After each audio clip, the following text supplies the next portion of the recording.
Good morning, ladies and gentlemen. Welcome to my new video. And in today's video, I'm going to be talking about some posts my friend Brian Berletic posted on his Twitter.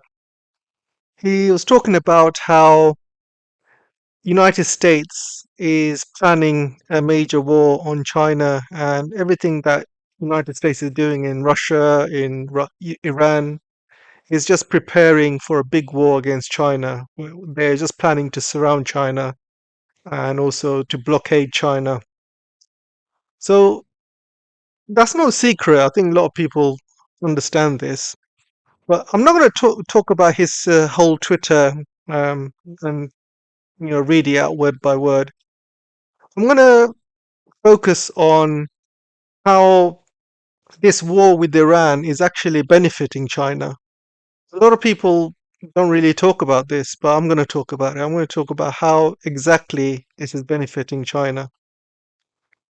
So, without further ado, I'm going to give you a quick update of all the latest events very quickly before I start the video. But also, don't forget to like, share, watch the video from start to end, and really helps the algorithm if you do that.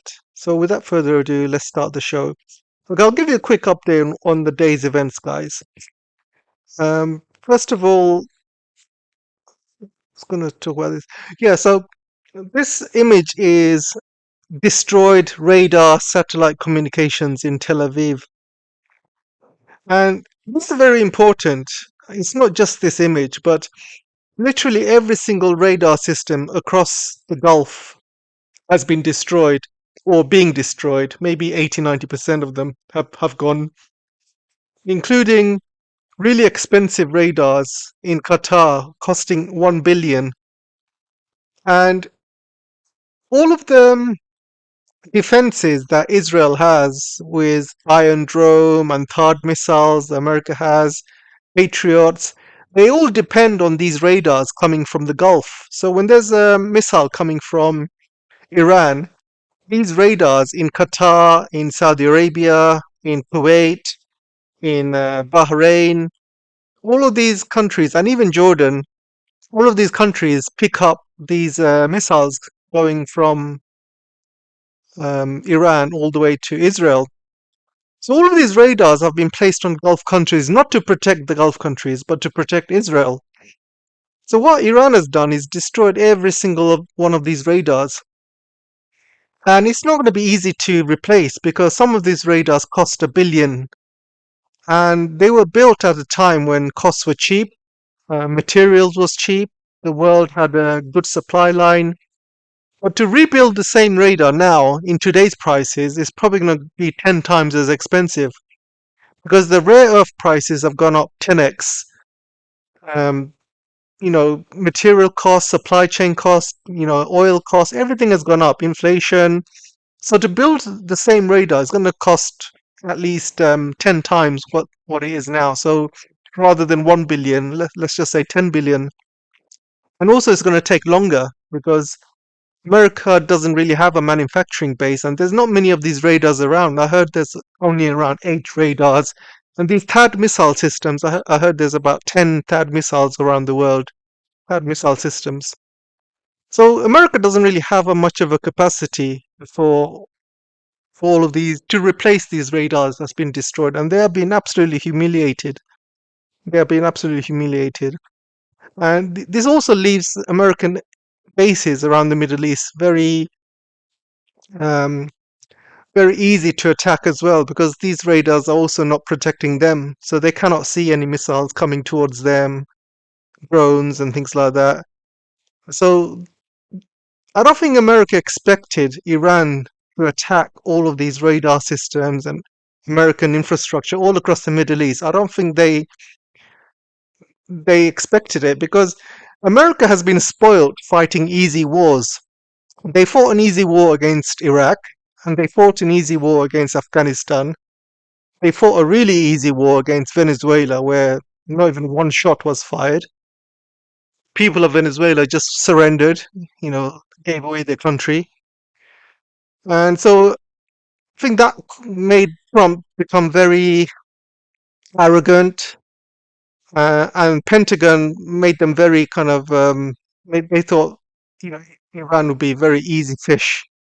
Let's just, bomb them for a few days, and then the whole country will collapse, and there'll be regime change. People will rise up. That's what they thought, and they didn't think that Iranians would be clever enough to blow up all of their installations, radar installations, THAAD missile installations, bases all across the Middle East. I don't think they expected anyone to do that. So it's happened now, and America, Trump is absolutely having a meltdown. Pentagon is having a meltdown. The whole of America is having a meltdown, thinking how the hell these Iranians who have been under sanctions for 50 years, they all thought these were like sand Arabs. They got no. They're like Yemen. Like Yemenis. They thought they'll be like them. They've got no technology. They run around the desert with guns shooting up in the air. That's the image they thought. They've been watching too many Hollywood movies. So, so that's the problem, really. And it's actually quite funny. They're losing hundreds of billions of dollars worth of equipment. All of these bases. It's not just radars being destroyed. Warehouses, ammo dumped. Expensive equipment. I want to show you something as well. Let me show you this clip.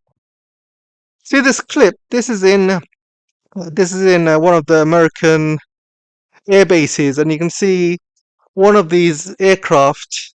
Or is it? I don't know if it's Tel Aviv or America. It doesn't really matter. Anyway, whether it's Tel Aviv, whether it's American base, you know, you can see all of the pilots running for their lives, and planes are being destroyed whilst on the runway.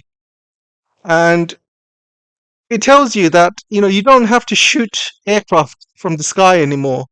You can just land a very good missile with good intelligence, and you can basically destroy planes on the runway, on the airport, on missile bases.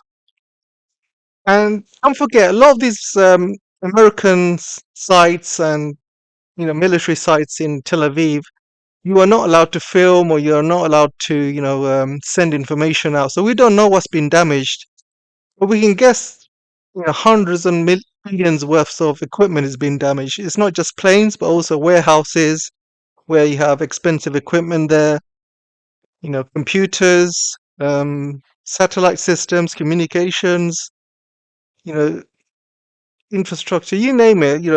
There's a lot of damage being done by Iran, and Iran's missile capacity is never ending because they've been building up these missile systems for over 50 years. They've been preparing for a war with the West because they knew the West would be coming after them. So they've been preparing. They've built all of these underground tunnels and systems. They've built all these factories underground, underneath the tunnels. Yemen has been doing the same thing as well. Obviously, Hamas has been doing the same thing. Hezbollah has been doing the same thing. If you really want to, if you really want a regime change, you got to go in with boots on the ground and find these underground tunnels. Otherwise, Iran can do this for 10 years, 20 years easily. You will not be able to stop Iran just by using air bombs. Let me just show you another one. So this missile here attacked Bahrain, and basically he attacked an American. Well, he attacked a hotel, but what happened was a lot of American soldiers were leaving the bases in Bahrain. So these bases were obviously, they cannot defend them because there's no radar, there's no systems to give them give them advance warning. So what are these soldiers doing? They're basically staying in hotels. So Iran just now, literally within the last few hours, attacked a hotel where American soldiers were staying at, and you can see the result here. So my question is, why are these American soldiers using civilian hotels to stay at? I mean, they're using Arabs as human shields, right? Secondly, if you're a hotel owner, why are you letting American soldiers stay in your hotel? You're just asking for trouble. You're just gonna be a target. And thirdly, Iranian intelligence is so good that they know where these soldiers are staying at. My guess is there's, in Bahrain, there's 70-80% of people living in there who are Shia Muslims. And I think a few of them are giving away secrets to Iran. They're saying, all right, I've seen a lot of American soldiers staying in this hotel. I think they're living in floor at the top floor or something like that. And I think that's why Iran has been targeting them. So there's been some good news regarding some casualties in Israel. Number one, there's a guy called Ben Gvir. Ben Gvir, his house got destroyed, and people cannot find him at the moment. He's gone missing, so people don't know whether he's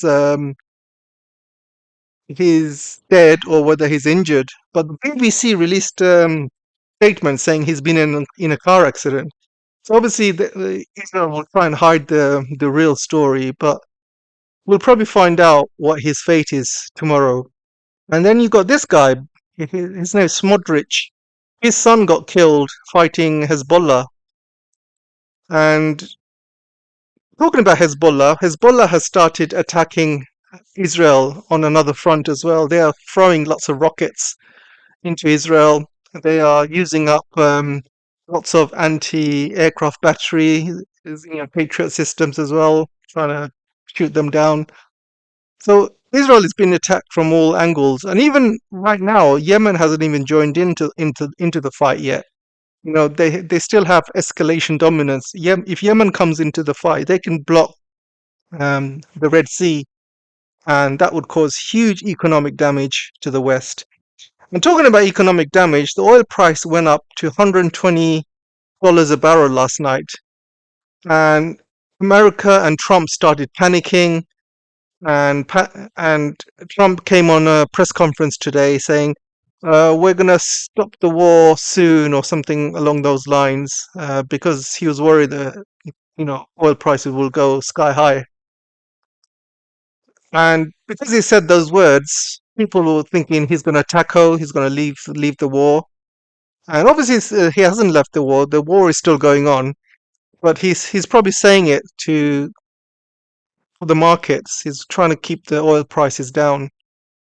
And his press conference was absolute disaster. He was saying one lie after another. He was saying he started this war because of Jared Kushner. And Jared Kushner, everyone knows, he's not really a statesman, or he's not even really someone who works for the White House. This is someone private that Donald Trump uses for negotiation. And basically, you got this private guy starting wars around the world. He's got no experience of diplomacy. And now you see the result, starting World War Threes because they're putting all their trust on Jared Kushner. Y- And I think that's about it for today. I see. Yeah. So let's talk about the. Oh yeah, other thing I was going to talk about. Yeah. So Trump is actually having a meltdown. He sent another tweet just now saying that he's going to hit Iran 20 times harder if they don't unblock the Suez Canal, not the Suez Canal. I mean the Hormuz Strait. And then Iranian Iranian diplomats replied back very soon saying, "We have no plans to open it. We have no plans to do any ceasefire talks with you." And also, they said that if any Arab or European states wants to kick out Israeli and US diplomats from the embassies, we will give them free access through the Strait of Hormuz. So obviously, Iran is they know they hold all the cards, and they know. And this tweet basically gives away a lot of stuff. This tweet basically says that the Kurds have refused to join the war. So has Azerbaijan. Hezbollah is back. Iranian missiles are still hitting Tel Aviv. Tel Aviv has got no power, by the way. All the raiders are down. Oil prices are going up, and the world economy is going down. Trump is having a meltdown, absolutely, meltdown, and America's reputation is destroyed, completely destroyed around the world. So Iran has all the cards, so they can make any demands they want, and Trump is absolutely, literally having a meltdown. This war is already costing him over 100 billion or more, with all the damages and all the stuff, everything that's been happening so far, and it's going to cost them more the longer it takes. So Trump really doesn't really have much of an off ramp or cards to play with, while everyone else has got Iran has got all the cards. So let's discuss this story by Brian Berletic. So he said that everything that America is doing is basically because of China. They started the war in Ukraine because of China, which I do agree with it, by the way. He says they started this war with Iran because of China, because eventually what America wants, they want full control of the Hormuz Strait. So when there is a war with China, they want to blockade the Hormuz Strait so no oil goes to China. So that's what they want to do. And there's a few problems with this plan, basically. First of all, they're losing the war in Ukraine with Russia. So obviously that plan didn't work. Russia, as a result, has gone stronger. Russia's economy is getting much better because they have sanctioned Russia to the max. And Russia was forced to build up its own manufacturing and its own industry and its own economy without American dollars, without American businesses. And as a result, Russia's economy is flying. It's doing really well. They've got their own manufacturing. They're doing lots of business with China and other friendly countries. Now oil prices have gone up, and Russia's making lots of money, and they got lots of influence around the world. Everyone wants to buy Russian oil. So Russia is not suffering. Russia's winning, and the war in Ukraine has actually improved Russia's military. Things like uh, you know Russia has learnt a lot of technology coming from NATO and the West, because NATO and America and Europeans have been throwing lots of weapons to Ukraine. So Russia's been learning from all of these weapons, and they've been learning to counter these weapons. Every time they give weapons to Ukraine, they said, "Oh, it's a game changer! It's a game changer! Ukrainians are gonna win. Russia's gonna lose." They gave HIMARS to Ukraine. They gave all these M1 tanks, javelins, you name it. They gave all these weapons to Ukraine, and Russia eventually managed to counter them. So Russia's military has actually improved from all the tech and all the experience that they're doing fighting with Ukraine. As a result, Russia has been transferring that technology to China and also to Iran as well. And because they've transferred all this technology to Iran, Iran is fighting better.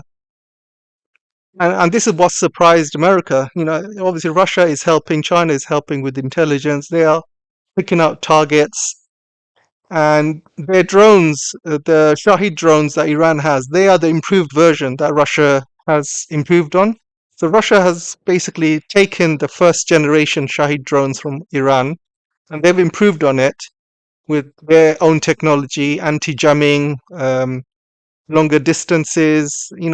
They've improved it in so many ways, and they've shared that technology with Iran. And Iran now has improved Shahid drones, and they are causing absolute mayhem around the Middle East. So let's discuss how this war is really benefiting China. Number one, which I've also described, is technology and experience transfer. So obviously, Russia's learning a lot fighting Ukraine and fighting Western weapons and also fighting NATO. And when you fight NATO, you're basically fighting America, because NATO weapons are American weapons. And NATO, tactics are American tactics. So Russia is sending a lot of detailed information, technology, intelligence to China fighting in the Ukraine war. And in return, China is helping Russia economically. They're giving Russia parts, whatever they need to win the war. Same thing with Iran. And you can see how much Iran has improved with the intelligence sharing that Russia's giving, with China's giving, all the satellite information. all the pinpoint Beidou access that Iran has, and it's completely surprised the West. They thought it's going to be like another Afghanistan or another Iraq, where they love to fight opponents who are very weak and blow them up. But they didn't expect Iran to fight back as hard as this. It's mainly thanks to Russian and Chinese intelligence sharing, technology, and guidance, and things like that. So China is learning a lot from not only Russian-Ukraine war, but also in Iran as well. And there's a Chinese intelligence sharing ship right on the Hormuz Strait, and there's a couple of ships protecting that ship as well. And they are basically getting a lot of technology and information intelligence as well from this war. And they are sharing it with Iran. But America has no guts to fire at the Chinese ships whatsoever. It's almost like China is saying, you know, attack me if you dare. But America will not dare to attack China at any given moment, because if they do, then China will be involved in this war. And if China gets involved in this war, they can forget Iran forever. And they can forget Taiwan as well. First thing China would do is reunify with the Taiwanese island, and then they will fully help, Iran with whatever it needs. Even if they need ground troops, China would do it. Yeah, so America will never make that mistake of attacking a Chinese ship.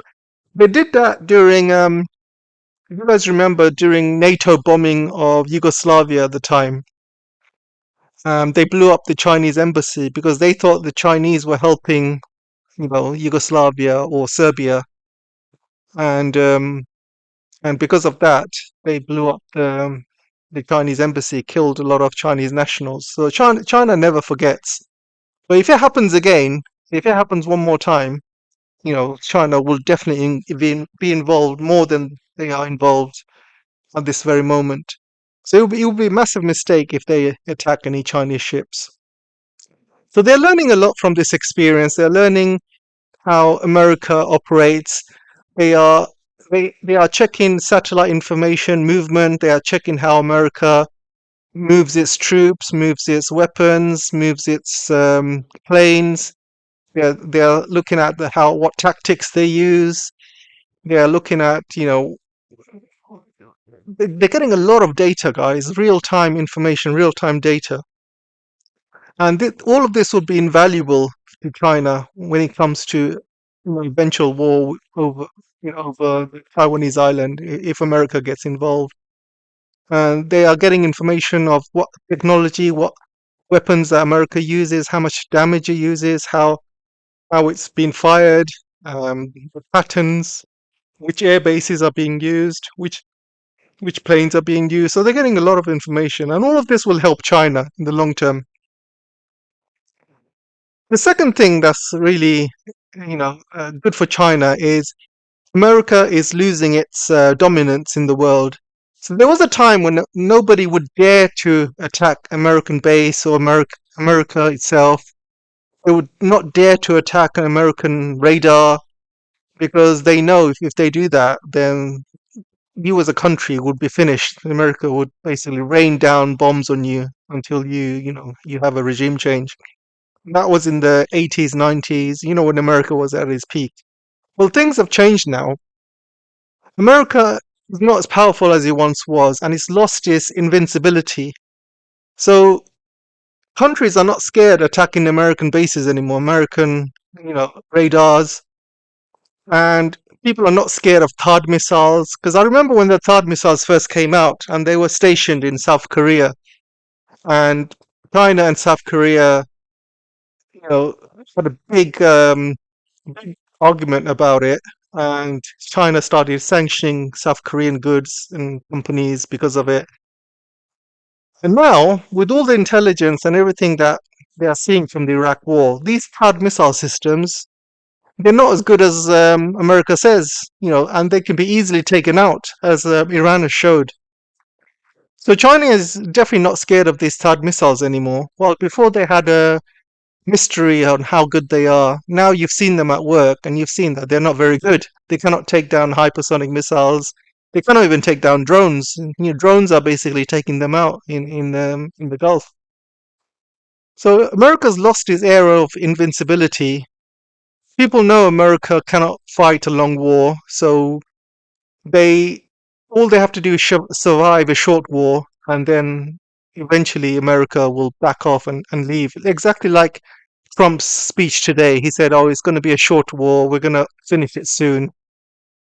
America will finish it when the markets start collapsing. When the market starts collapsing, when the oil prices goes up very high, that's when they stop. And because end of the day, America is run by big companies. Big companies have a lot of say in America. Big oil, for example, banks. Whenever Trump's friends start losing money, they will literally be knocking on his door saying, "Right, you need to stop this war." And yeah, it's one thing that there's one weakness that America has. They cannot go for long wars. When things start happening in the markets, they panic and they back off. And it's always been like that. So China is learning a lot about America, and also the world is learning about what being friends with America is like. You can see with the Gulf countries, America has abandoned them. America is all about protecting Israel. They don't care about Arabs. They don't care about the Gulf countries, whether the Gulf countries get destroyed or not. They are trying to get Gulf countries to be involved in the war with false flags. But so far, the Gulf countries have not, taken part in attacking Iran. Obviously, there is attacks. There is obviously attacks going into Iran. Um, America and Israel using the air bases and stuff, but these Gulf countries are being punished for it. But it's not a full-on war. It's not a full war between UAE and Iran. If there was a full-on war, then you would see Iranian missiles destroying every high-rise building in Dubai and turning it into a desert. You would see the Burj Khalifa coming down. So if there was a full-on war with the UAE and Iran, so far Iran is attacking American bases in the Gulf countries. They're attacking, you know, being important targets like radars, installations, and things like that. And sometimes, sometimes if they feel that there's American troops in a hotel doing intelligence from there, they will attack those hotels. So far, they are only attacking American interests in those countries, but it's not a full-on war at the moment. So China is learning a lot from that. Um, Also, what's happening with this war is you know, China is also learning that their strategy of using less oil is working as well. Because there was a time when China used double the amount of oil they use now. They have actually cut down by 50%. And they've cut down because they have a lot of cars that are EV. A lot of factories need less oil. A lot of factories are moving on to cleaner oil, cleaner gas, and also hydrogen, green hydrogen. So they're finding, China is also improving its hydroelectric, wind, solar, and also nuclear as well. So China over time needs less and less oil, and um, and obviously all of this has taught China that their strategy of not relying on oil has worked, and they're going to continue fast tracking this because of all these wars America is starting all over the Middle East. So China will definitely fast track, so they're less and less reliant on oil as time goes on within the next few years. So China's learned that as well. In terms of the economy, the world is realizing Trump is absolutely crazy, and they will not be doing much trade with America. In fact, all of the trade seems to be going to China. And all of these Middle Eastern countries who are absolutely angry about getting dragged into this war by Trump, they will be pulling their money out of America. They will be pulling out their bonds and the dollar. They will start selling dollars. They're pulling out the investments, and all of this investment will start going into China instead.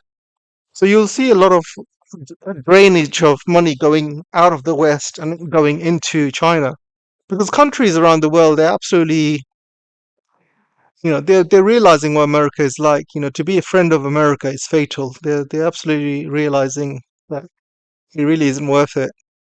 And so you're going to see a lot of companies' investments going into China rather than the West, which means the West is going to decline, accelerate, and China's economy is just going to keep going up and up. So that's another way as well. I think that's pretty much it. I think there are other kind of advantages from all of this, but I think in the day, the world is realizing there's only one crazy country out there, you know, performing, pushing wars around the world. They are kidnapping leaders, pushing regime change, attacking countries with no UN resolution, without Congress approval. And people are realizing what America is like. I shouldn't say America, I should say USA, to be honest, because I don't mean the continent of America. I mean, obviously the United States of America, Northern America. And yeah, that's it, guys. Let me know what you guys think, and I'll see you in the next video. Take care for now.